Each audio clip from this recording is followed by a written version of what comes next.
again here with Card Table Theater, and we are really happy today to present Jeremy Auman's The Last Word is Hope, a bipolar biography. I'm so happy that you could all come here today. Quick note before we start, if you didn't read your program, the play does contain references to panic attacks, suicidal ideation, and the reading of a suicide note. So if any of those things are triggering for you, feel free to exit at any time. That's totally fine. We also have a show coming up next week, The Clinic by Will Brumley. It's a staged reading, and it will be at the Cider Gallery at 7 o'clock on Wednesday, September 25th. So we hope we can see you there as well. So if there's nothing else, please enjoy the play and stick around afterwards and talk to Jeremy. Tell him how great it is, because it's a wonderful show. All right.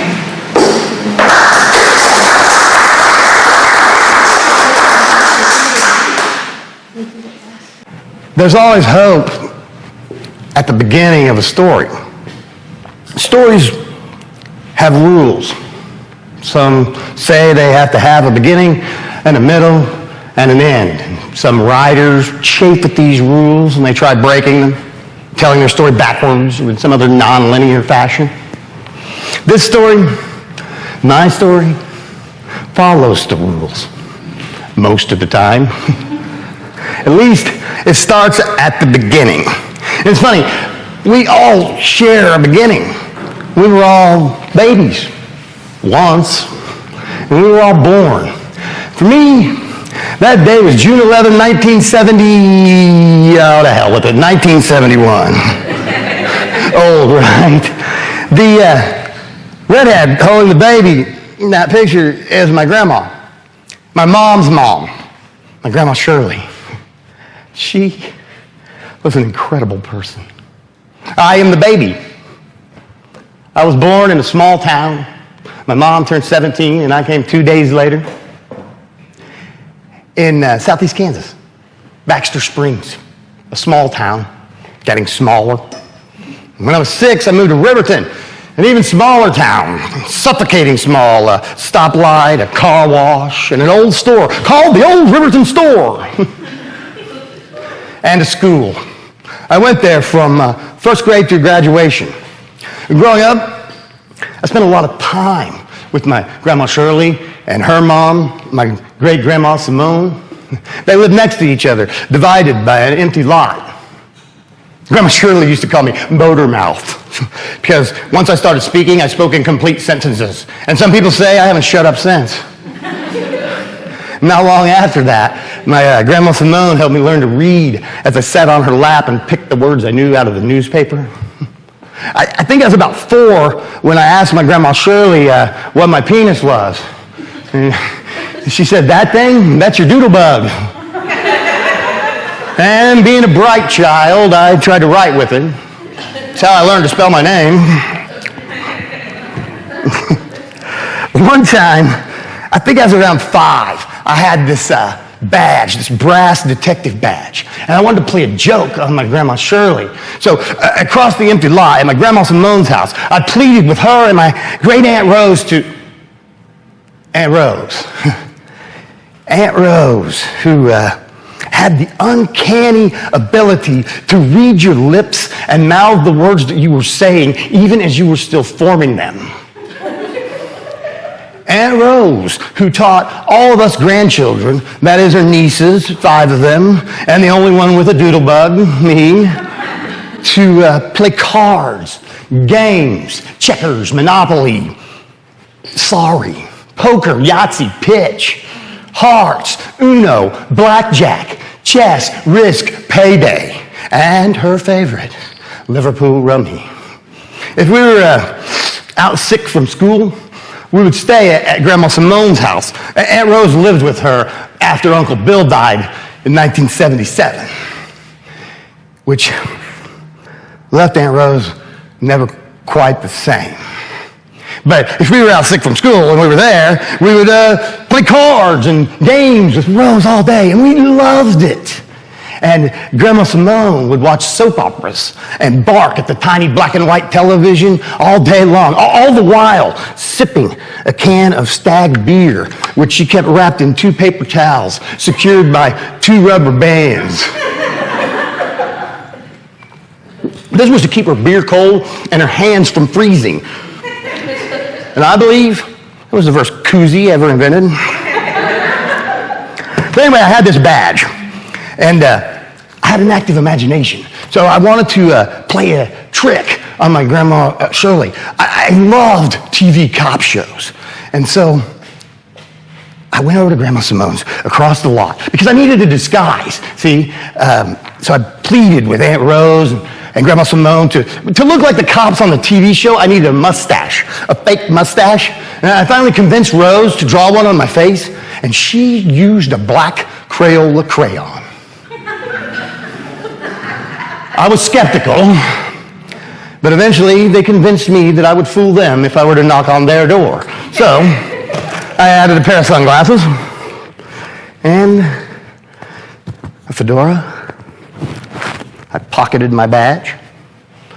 I started the trek across the empty lot to my Grandma Shirley's trailer. I was certain I had captured the look of a true plainclothes detective. I knocked on her door.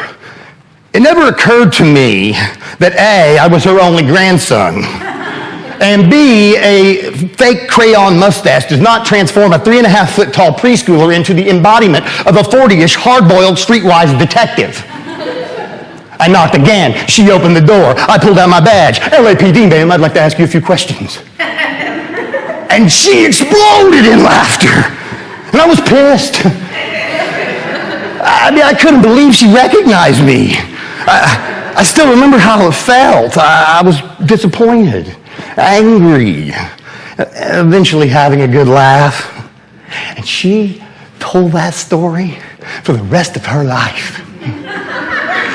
But I believe to this day that if I would have had a suit or a uniform, and most importantly, a real fake mustache, I would have pulled it off. She loved that story. I always try to remember her from that day, how she was back then. People say a lot of stupid shit.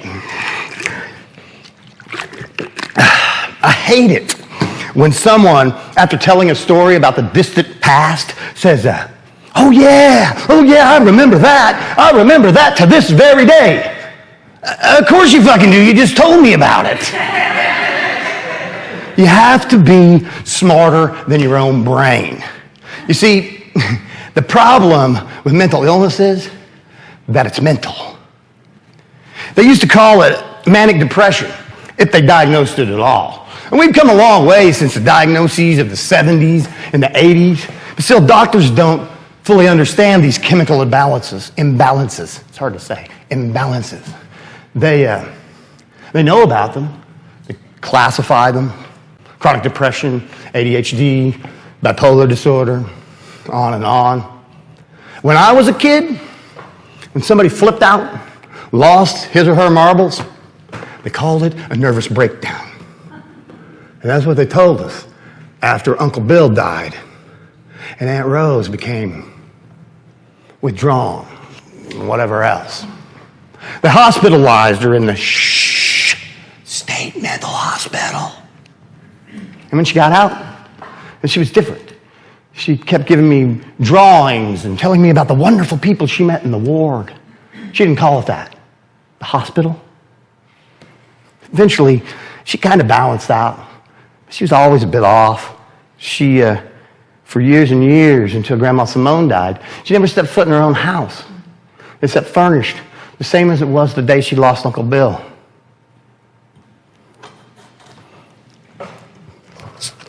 The first time I noticed something with my Grandma Shirley was in November 1979.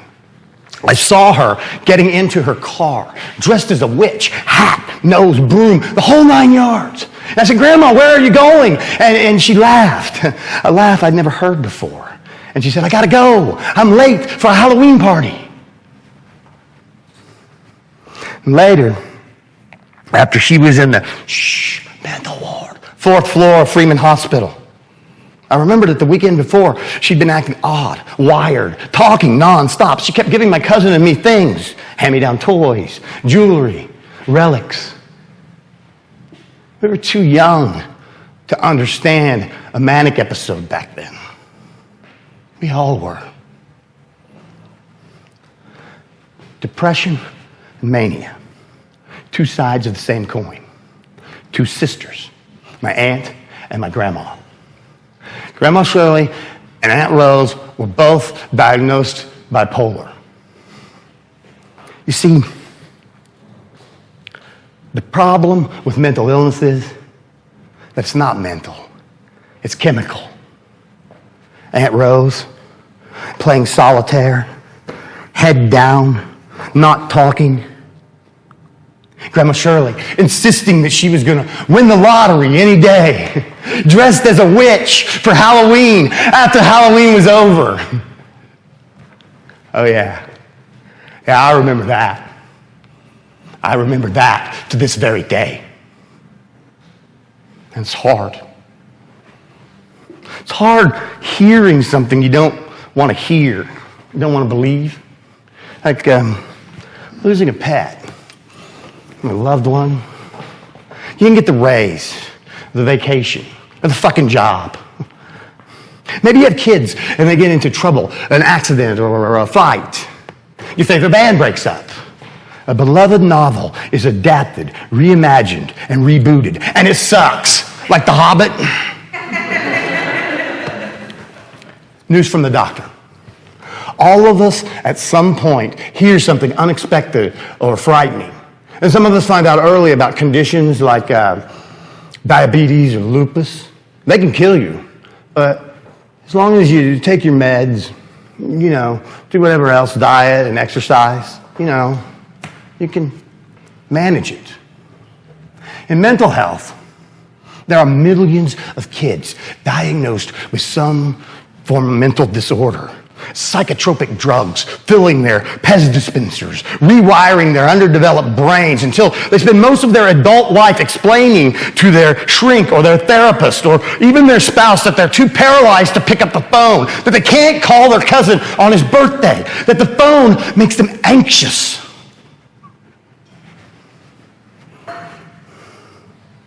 If you're older and you get a diagnosis like chronic depression, bipolar disorder, you are informed that you will be taking medication for the rest of your life. And man, that is a hard pill to swallow. No pun intended. Or maybe a little bit intended. Accepting the diagnosis, well, that's a whole different story. Let's just say there are stages. At least it was for me. Early on in my treatment or recovery, nobody gets cured or goes back to normal. I was confused and depressed and suicidal. I swallowed a bottle of generic Xanax and I drove out towards the country. And I sat, and I watched, and I filmed trains passing by on tracks going to nowhere. I slept in my car for hours. Eventually, I made my way back home, and I was still suicidal. So I called my mom, and she said to go where I went before, to seek help. Seeking help? So fucking hard. Accepting the diagnosis is so fucking hard. Waking up in a mental ward is so fucking...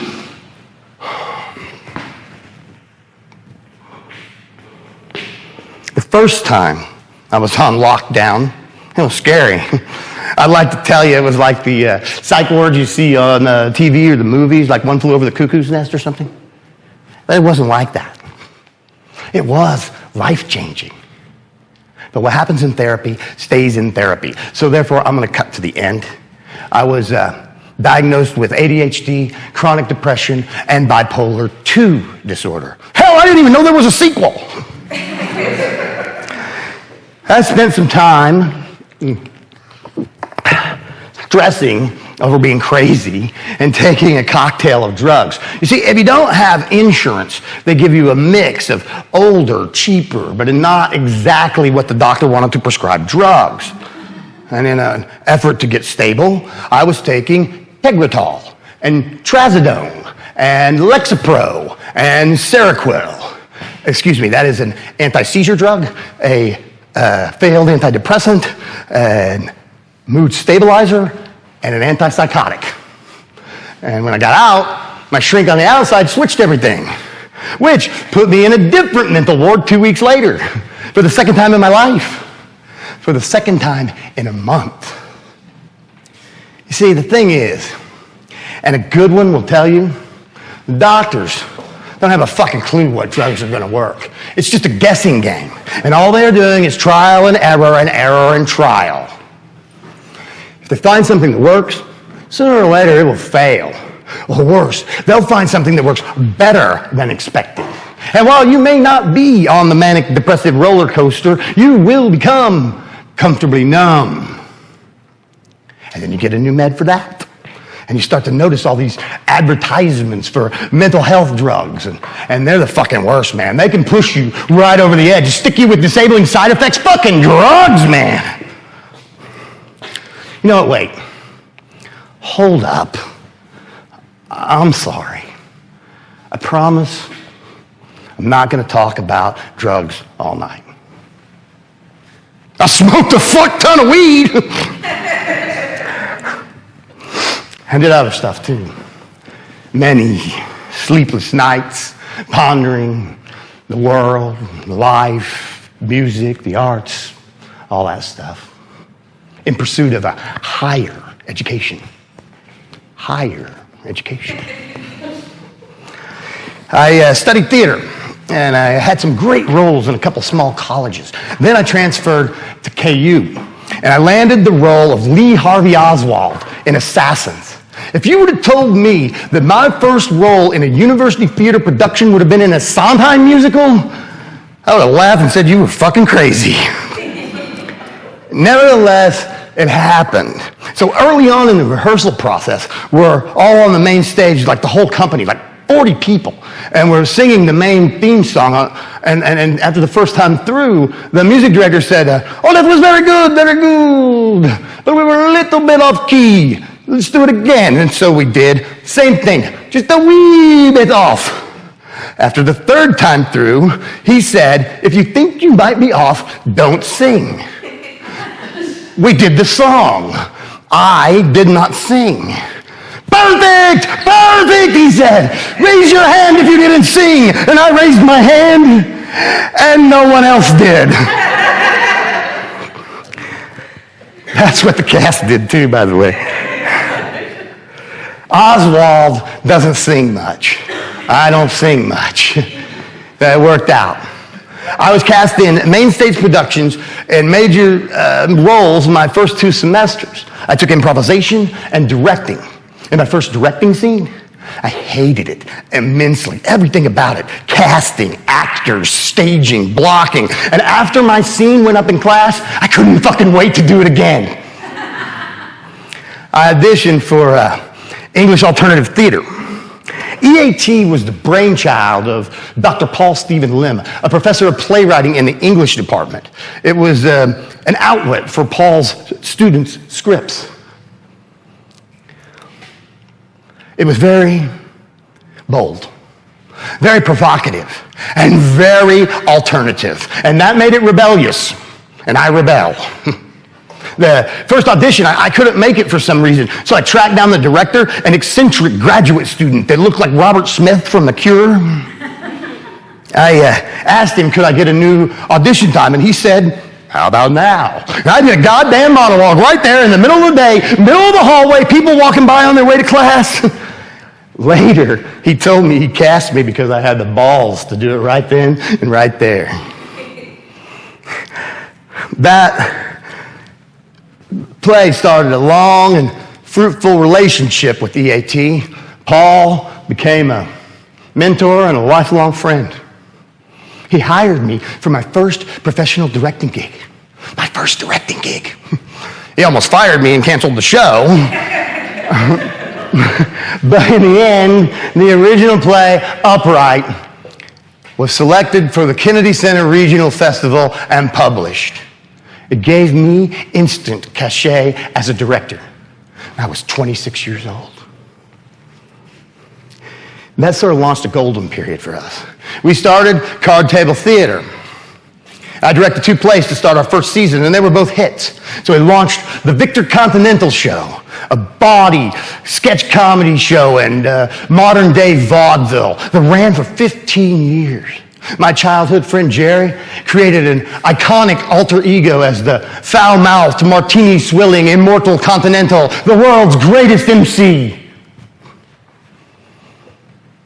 I'm sad that it ever ended. Fall 2000. Started the unlikely run of a remarkable little play called Bunnies. It was a play that was a fictional biography of Hugh Hefner. The premise was that Hefner was a complete goof, that he just stumbled into the idea of Playboy magazine. And the script was shitty. I decided to direct it when I read the one clever joke in the play. Hefner says to his friend Liz, Liz, do you ever think about me naked? And she says, don't be gross. Penises are repulsive. And he says, and she says, don't be disgusting. That's why sex is so good. The penis is hidden. And miraculously, it worked. We were selected for the regional festival. The timing got sharper. The characters got richer. Standing ovations. The penis laugh at that show is still the loudest laugh I've ever heard. And lo and behold, we were going to the Kennedy Center in Washington, D.C. It's sort of like the college theater version of the Final Four. When you're on a streak like that, it seems like you can't fail, that anything is possible. It's similar to a mania that way. You don't know it when you're in it. When you're living it, if that makes sense, it's a terrific high. There were lows to horrible depression after a horrible breakup, 2 months worth. I was fired from a professional acting tour when they realized I couldn't sing. There's far too many stories to tell. Oh, the police coming to my rehearsal of a World War II play I was rehearsing in the park. The residents in the neighborhood heard the cast shouting, "You shot him! You shot him!" Full SWAT unit, guns drawn, coming out of the woods and surrounding us as I gave notes. Incidentally, if you ever find yourself in this situation, tell them you're rehearsing a play. It worked for me twice. Ironically, I was arrested that night for outstanding parking tickets. It was the first time I was ever arrested at a rehearsal. And it wouldn't be the last time. Oh, man. I could talk about all kinds of crazy shit from those years. But it's ancient history. We had a lot of fun. And we were young, and we were fearless, and we were at the top of our game. I hope it wasn't the peak, you know? Success feels like it will never end. It's similar to a mania that way. And when you're young, you expect to live forever. And nothing can bring you down. If mania makes you feel infallible, invincible, then depression is equally as powerful.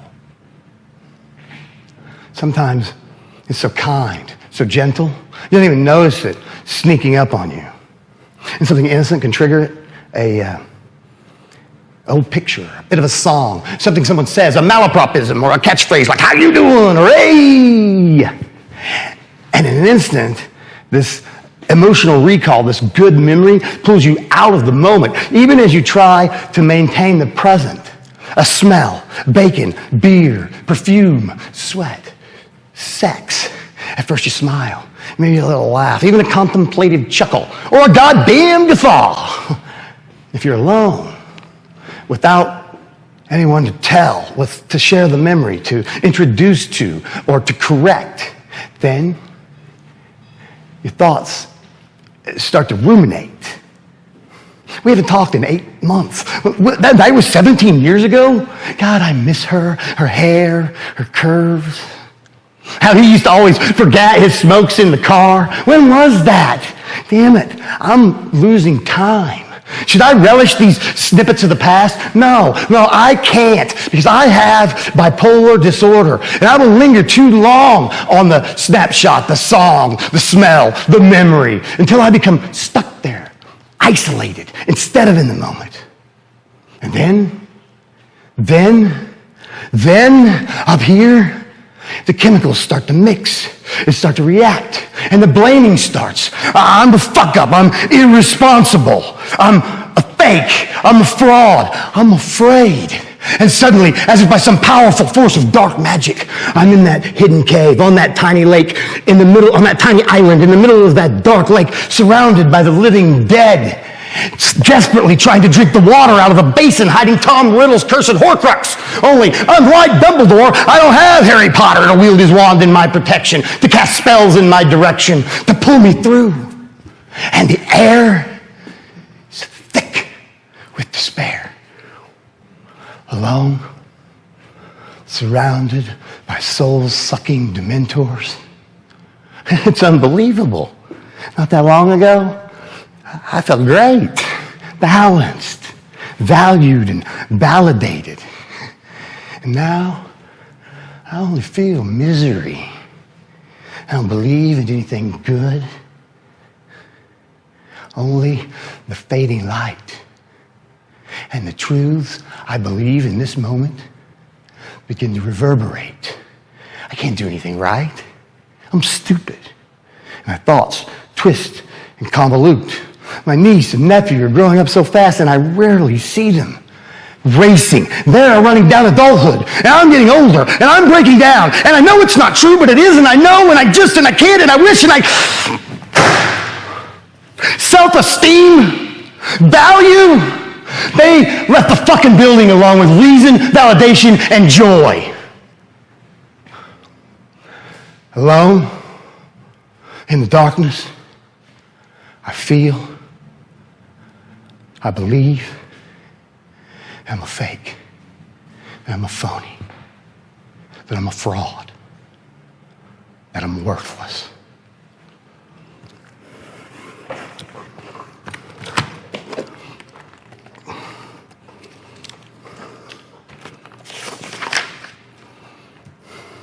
April 13th, 2014. I don't know how I got here, but I'm looking at the 6 hydrocodone tabs I have and strongly considering taking them all. I am 43 years old, and I'm a big loser and a baby. As I'm typing this, it is less from depression, as most people will think. I have been much worse. I'm being practical here. I have always believed that chronic depression is a terminal disease. I do not feel an overwhelming sense of hopelessness, and I think it is a horribly unfair and cruel way to leave the world. I mean, there's a lot of mess after. Not the bloody kind, but everything else. I am tired of fighting everyone and everything. I have always been a loser, and this has always been my destiny. Once upon a time, I believed in myself, in the future, in whatever talents I have. I managed to squander all of that more than once. Those who do believe in me are just waiting for the other shoe to drop. I almost feel obligated to give them their just due. It is 7 p.m. on a Sunday in April. Eliot said, April is the cruelest month. I don't know what he meant by that, but watching the Kardashians might have been part of it. LOL. I hoped writing might relieve some of this angst, but it isn't. I'm going to get a drink. Because, hey, the pills probably isn't enough unless I throw some alcohol at it, too. I don't know, man. I am really sick of this life. I have no job, no real marketable skills, and the thought of trying to learn something new excites me, but frightens me. I doubt I am capable. I am at my wit's end, empty. My passion faded. I am lost. You know, let's not do this. Let's not do this note. Maybe we'll come back to it later. Let's just move on. That's better. There is no substitute for passion in theater. I said that to a teacher once. It's a long story, but in short, I was petrified that I had crossed a line, and he asked me why. And it just came to me in that moment as tears welled up in my eyes. There's no substitute for passion in theater. I believe it. It's not enough, but it can take you a long way. Let me be clear here. The passion that I'm talking about, it's not the starry-eyed dreams of Broadway or the silver screen. I mean, most of us got into it with those pie-eyed visions, but the passion that I'm talking about isn't about fame or money or awards. It's about the why. Why do I do this? I don't do it because I want to do it.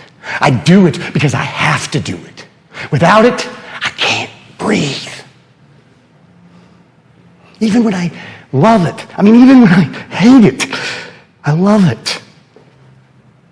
That's the passion I'm talking about. That's the passion I feel, I believe, and losing it means losing everything. Loss of interest is a sign or a symptom of depression.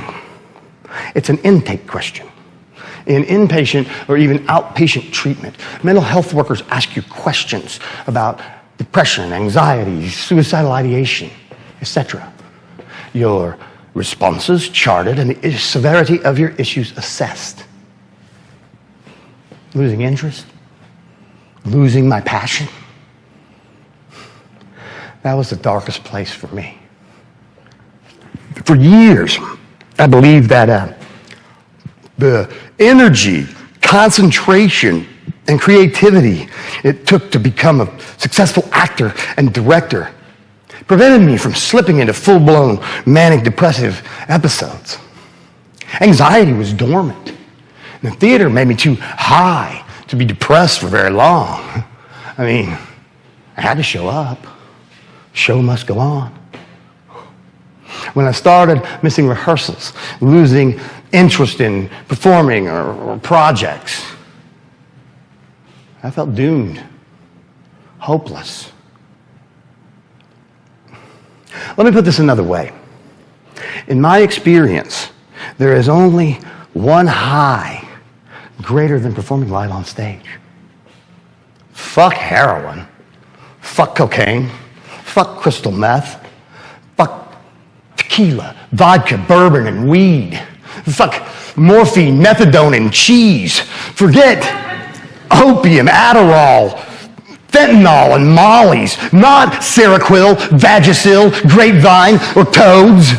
Better than acid or mushrooms, pussy, ice cream sandwiches, sushi, or getting good grades. And more exciting than a blowjob or finding buried treasure. Really, I am not kidding. I am talking about the all-natural granddaddy of them all. I'm talking about dopamine, which increases exponentially in a mania. You see, a manic person can do 3 things while planning 4 more and doing 1 other. Of course, people can get hurt, including the manic. That's why hypomania is the best. You see, in a hypomanic state, you rarely go too far. In the full-blown manic episode, the subject might give away all their possessions, find God, drive naked through town, become a prostitute or an alcoholic, or believe they're about to win the lottery any day. The hypomanic state is less intense, but it can last for days, weeks, months, maybe years.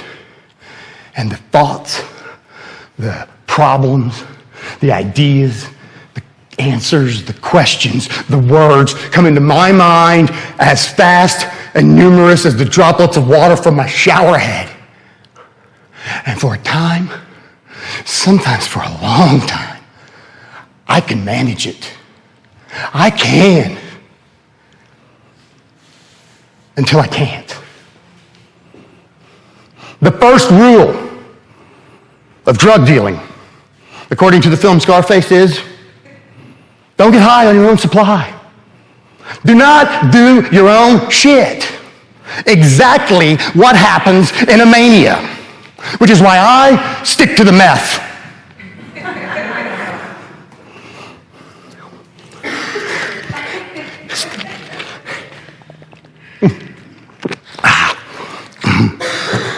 Drug humor, it never goes out of style. People with a sense of humor are able to tease about the stupid shit we do. The shit we do to each other, to our bodies, to our minds. Think about all those epic fail YouTube videos and the world's dumbest bad TV clip shows. They celebrate our physical fuck-ups. Dads getting kicked in the balls.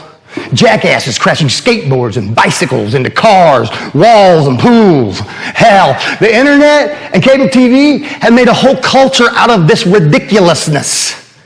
And the funny thing is, we laugh at it. It's asinine, but it's funny. If it makes you laugh, it's funny. Even if someone breaks an ankle or loses an eye. Strike that, it's all fun and games until someone loses an eye. My point is, our physical fuck-ups are often fuel for laughter. Not so much with mental illness.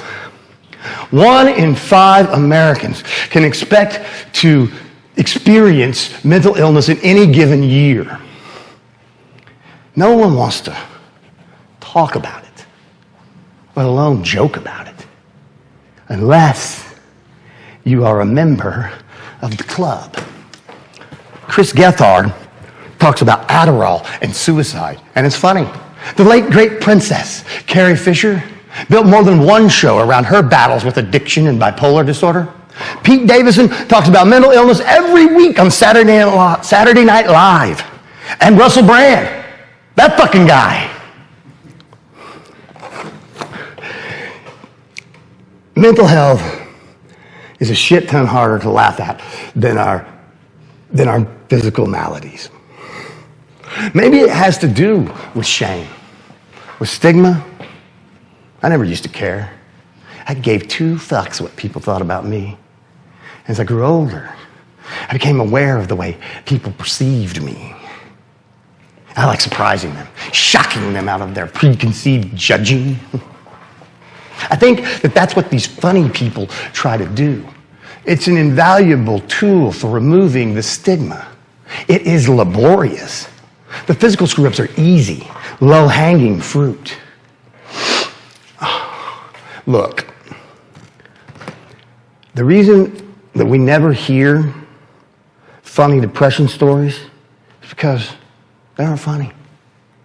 Manic tales are equally as heartbreaking, although sometimes they can be funny. It is a fact that a good laugh or even a fake smile almost always makes you feel better.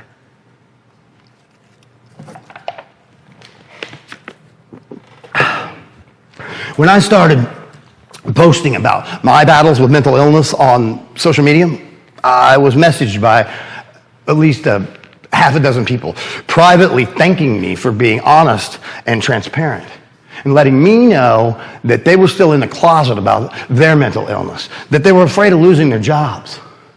I'm familiar with this indignity, this silent secret keeping. For me, it's a family tradition. My mom related to me how when she was growing up, my grandma Shirley was a divorced single mother of 4 with an alcoholic deadbeat ex-husband living in rural Kansas in the 1960s. She said that they moved repeatedly, seemingly without rhyme nor reason. I can't help but wonder if Grandma Shirley's bipolar wasn't active back then. All the signs were there. And looking back at my story, peering through the prism of modern mental health care, I see myself imbalanced, ignoring the symptoms, copious amounts of self-medication, missing 2 months worth of classes and then rallying in the last 2 weeks to make C's, except for the one class I failed because I was too anxious to drop it. Not getting out of bed, not going to bed, not going to work. Oh yeah, the signs were there. I had fear of the diagnosis, fear of the stigma. I rejected psychiatry and therapy. Medication, there was lithium. That's what Grandma Shirley and Aunt Rose took for decades. And they were bone thin and shaky. However, their minds were still razor sharp. Aunt Rose could recall the actors, characters, plot, and storyline of every movie or TV show she ever saw. And she watched thousands. Grandma Shirley, she had manic episodes from time to time, but she could still kick all of our asses at Trivial Pursuit. And she loved movies too. I remember I took a friend to their house one time, and he was completely knocked out by the fact that my grandma and my great aunt were spending a Saturday afternoon in their tiny living room, chain smoking and binge watching in order the entire canon of Friday the 13th movies. We had long discussions about movies, actors, directors, storytelling. I remember those conversations. They're good memories. Memory is messy. Time transforms perspective. I saw a quote once, a meme that said, the biggest mistake I ever made was growing up. If only it were that simple. I mean, if you're going to gaze into the past, you have to remember it all. The good, the bad, and the ugly. Otherwise, you're being unfair to yourself. Captain James T. Kirk said, "It's my pain without our pain. Who are we?" We are incomplete. Pain, pleasure, foolishness, hope, loss, regret, merge. They add up. And we are the sum. I never used to believe in regret. I trusted that whatever decision I made at whatever point of my timeline, I made for a reason. Sometimes a good reason, sometimes a bad reason, but always a self-assured reason. Now, I believe in regret. Regret shapes me. It triggers me, modifies my behavior. And maybe it always has. The signs were always there. In elementary school, I had emotional episodes. If I became upset or angry, I would become overwhelmed and cry uncontrollably. Today, they'd give me a med for that. Shit fits. That's what the other kids called it. And they bullied me and stoked my self-doubt. I grew up. Chip on my shoulder, a terrible temper, confident, cocky, arrogant. I don't know if I was overcompensating or it was just adolescence. It doesn't matter. The things that we thought were interesting or important back then modify. Meaningful becomes meaningless and vice versa. And if you look back at the whole canvas, it's downright silly. I mean, bad hair, gaudy accessories, too much makeup, eyeliner. What the fuck were we thinking?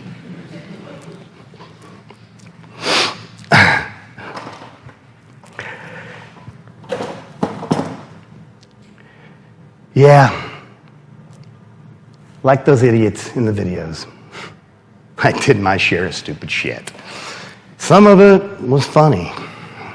Like the time I broke my dick. You know what? My family's here. I'm not going to tell that story. That's a whole different play.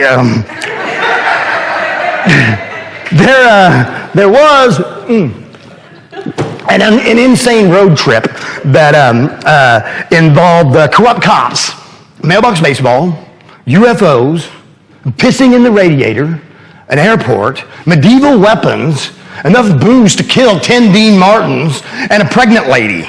And by the end of it, I found myself drunk in a ditch on the side of a highway. Yeah, that was stupid. It was also a fucking blast. I remember a melancholy spring afternoon sitting on the patio of our favorite coffee shop, drinking cup after cup of hazelnut supreme, sharing poems, ideas, and dreams, smoking, moping, doing crosswords, and watching the girls stroll by. Jesus Christ. How fucking pretentious were we? We might as well have been wearing a beret and an ascot and smoking a cheap corncob pipe stuffed with cheap cherry tobacco. Something I would never do. I mean, not that often. Okay, only the beret. I never smoked a pipe or wore an ascot. Well, at least not in public. Was I crazy? Probably. The signs were there, but I wasn't alone. I remember getting into an argument with a friend, a theatrical collaborator who shall remain anonymous, but his name is in the program. And I said, God damn it, Will. God damn it, man. You have to learn to think outside the box. And he replied, Auman, your box is a fucking circle. Yeah, that sounds about right. My mind vacillates between the poles. I'm rarely in pain or despair over the future. It's the past and the present that trigger me. Positive and negative memories and experiences. A shotgun blast of emotion. Inside out, upside down, right is wrong is right, confusion, poles reverse, stranded in emotion mind, or mired in logic mind. That is a mixed episode. I hate how fast it changes, how horrible it feels. Balance lies in the wise mind, between two minds, between emotion and logic, between the two poles. It's hard to get there, and it's even harder to maintain. Occasionally, we don't even realize that we're out of balance. Meds, therapy can get us back there, certain coping skills, but doing it on our own, in the moment, that is recovery. Staying in wise mind, not giving in to emotion, not shutting out emotion, same thing for logic, middle. That is the dialectic, the balance we seek. Living in the moment, minute to minute, hour to hour, day to day. It's hard to get off the teeter-totter and walk the beam. And I'm not sure I'll ever get there, but I'm still fighting. And I haven't given up hope.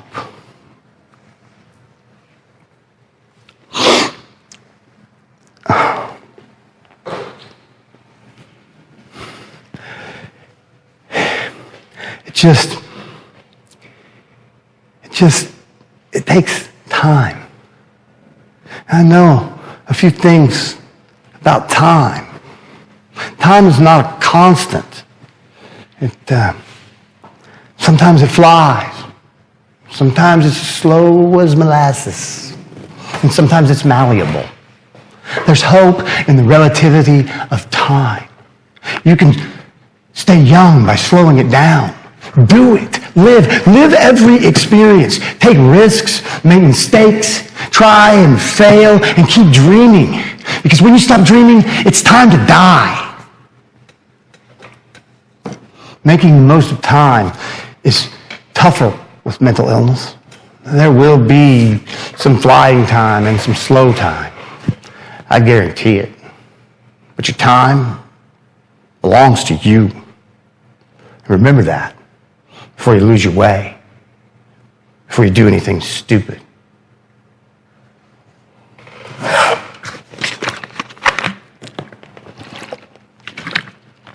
I've lost friends to suicide. Sometimes I think about them in that moment, not the final moment, the moment before then, when fear and pain and desperation cascade down upon them. I've stood at that ledge and felt that hopelessness.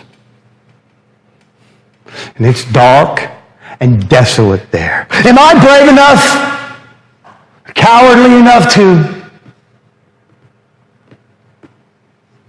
to remember I haven't always been there? That I can return to a different place?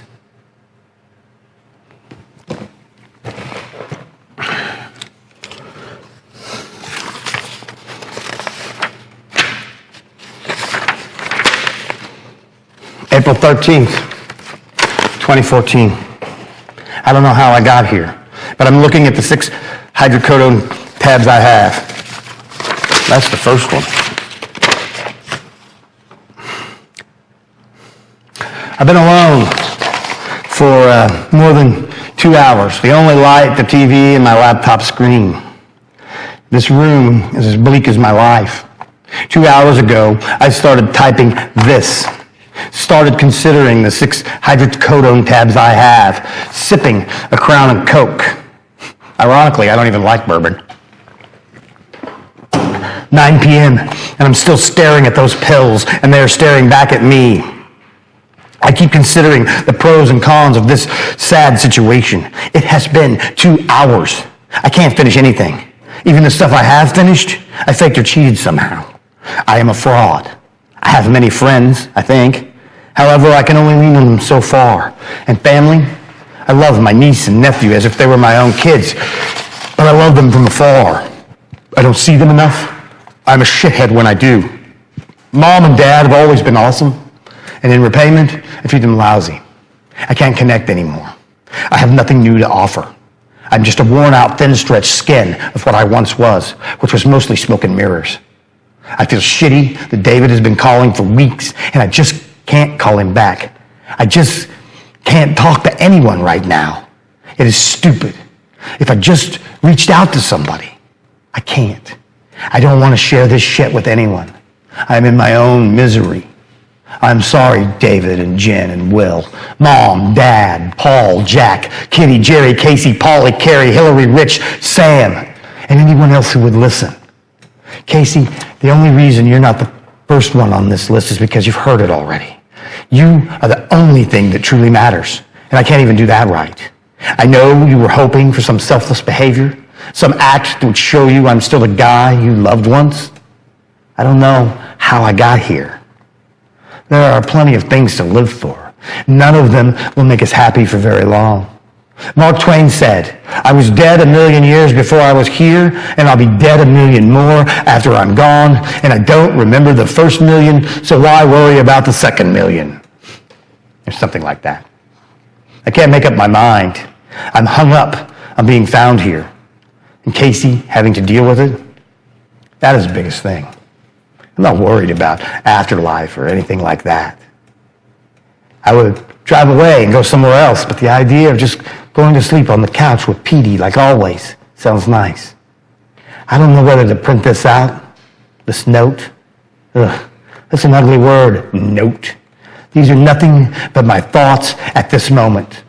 I could never say all that I needed to say, nor explain why in a note. Instead, I type the words that come to my mind at this crossroad of horrible thoughts and lack of hope. I am very sorry to all of you, to everyone. Truly, truly sorry. I'm terribly unhappy with myself. I have a terminal illness. Casey, I will always love you. Always.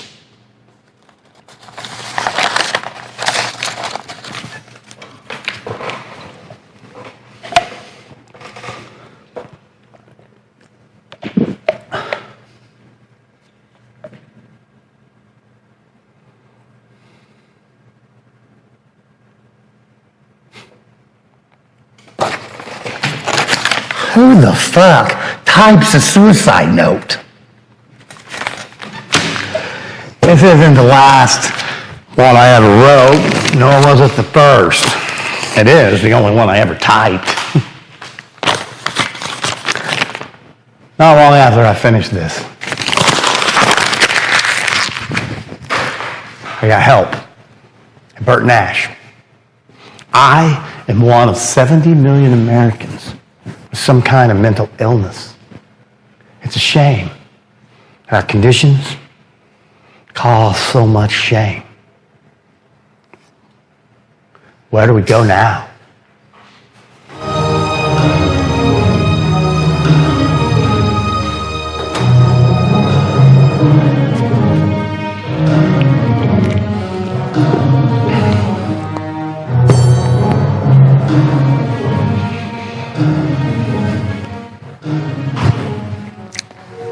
Well, like all biographies, I guess there should be some sort of coda that wraps up the subject's life and brings us up to the present.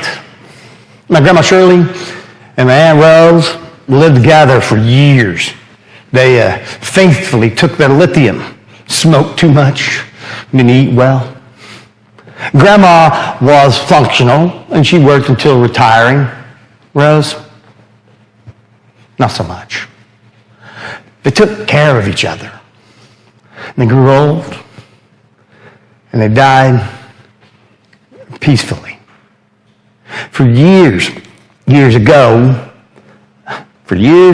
that's funny. Years ago, I used to watch biography and Behind the Music. And these shows would usually focus on the exploits of young people and their lives and how they lived them. And then at the end, they would have this dramatic, rapid-fire highlight reel that brought you all the way up to the present and tied everything together neatly. So, here we are. I could disclose point by point, roll by roll, play by play, a litany of theatrical and mental health collisions from the last several years. All my smashes, crashes, and hits. But you already know that more than once, I believed my life was over. There's no proven tragic connection between bipolar and creative people, but the signs are there. I guess my point is that bipolar isn't a definition. It's a disorder.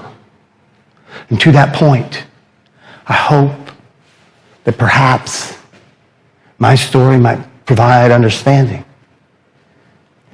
At the very least, I hope that it will inspire empathy. Because mental illness is forever.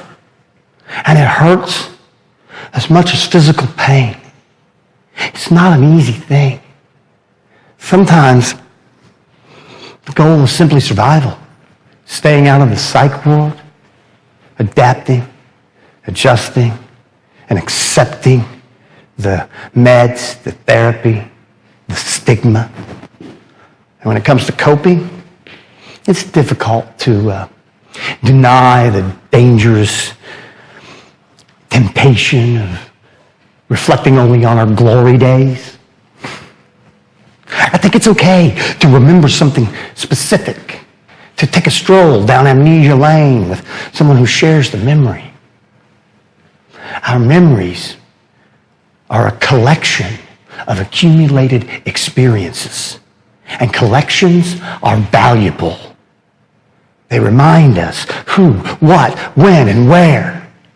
And we laugh, and we cry, and we learn not to fear change, that change is a constant, that life is nothing but change, that through change we can find hope, and hope will keep you alive. Without hope, I wouldn't be here, standing on this stage, a place that I was certain I would never get back to. For a long time, I could bounce back from my depressions, but my mania scared the shit out of my partners. I wasn't always reliable. I said things, did things I regret. I cannot take them back. I tried to reinvent myself, to create new opportunities, but every positive experience was repelled by an equally powerful negative one. Anxiety and depression became crippling, and the side effects from medication disabling. I couldn't hide it anymore. I had to radically accept it. My new diagnosis, chronic depression, ADHD, and bipolar 1 disorder. Hey, I finally got the original. I was hospitalized 7 times with 4 suicide attempts in 18 months.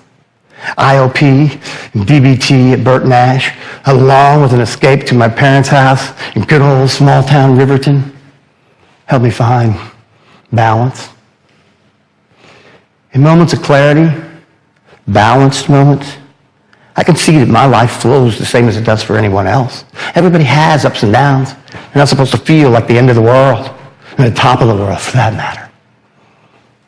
If I try, I can see that the paths that we follow aren't all that much different, just the way I have to travel them. Can I find joy and balance in this new reality? The thing is, I don't really believe in an afterlife or a religion or Republicans. What we get is what we got. And we only get so many chances. As time passes, our chances to live lessen. I hope I will do everything I can to make the most out of those chances. I have lived, but not enough. I'm a stereotype, the tortured, struggling artist. I lived too much in the past, not enough in the future, all the while trying to maintain the present, to stay in the moment. I am a storyteller, and I hope to write my words on the face of today. Hope to remind myself and anyone who would watch and listen that we are not alone. That all we have to do is do our goddamnedest to get as much as we can out of the time that we have. I am not broken. I am damaged. I'm mentally ill. And the show must go on. As long as I try and never give up, I can live because there's always hope.